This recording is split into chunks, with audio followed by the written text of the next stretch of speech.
So this, guys, is my biggest tip, is you do need to, first of all, get a really clear idea as to what it is that you want to do. Are you going to be an agency, or are you going to be a SaaS? Or are you going to be something else completely? Now, some of you may be so new to this, you're saying, I don't even know what those two things mean. This is something you may put on your to-do list, your action plan to go and investigate. Do you want to be the guy who does everything for people? Or do you want to be the guy who says, here's your login information, have a nice time? Yeah, because both of those business models work, and everything in between works too. It comes down to what end of the market do you want to work with? Do you want to go low price but high volume? Low price means you're going to obviously have a very different business model and support that you're offering to people than if you're offering something really high priced, which is going to require lots of intimate service. They're going to want touch points with human beings. It's going to be more expensive to run, higher overheads and bigger resources, but of course a bigger cha-ching to go with it. So you need to sit down and get really clear, first of all, on what is it that my primary business function is. For me, it was SaaS. Why? Because I had spent a decade working with other SaaS tools, and I had a really clear idea what my audience needed, what my needs were as a business in that industry. And I was able to speak their language to my little niche and say, I know how it feels. I know how annoying this thing is, because I've been trying to deal with that problem myself every single day.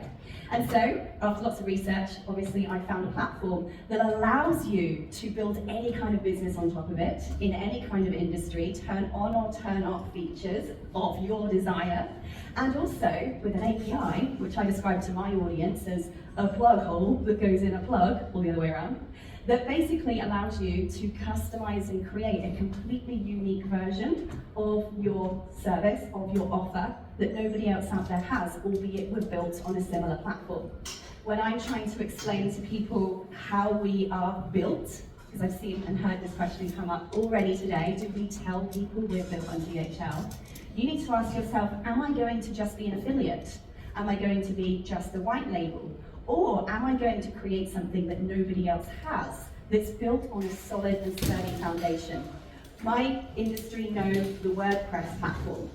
So I often use the analogy to my audience as, we've all got a WordPress website, it's the language I use. And so we'd say something like, well, this is basically the same. The back end of all of our WordPress websites kind of look the same.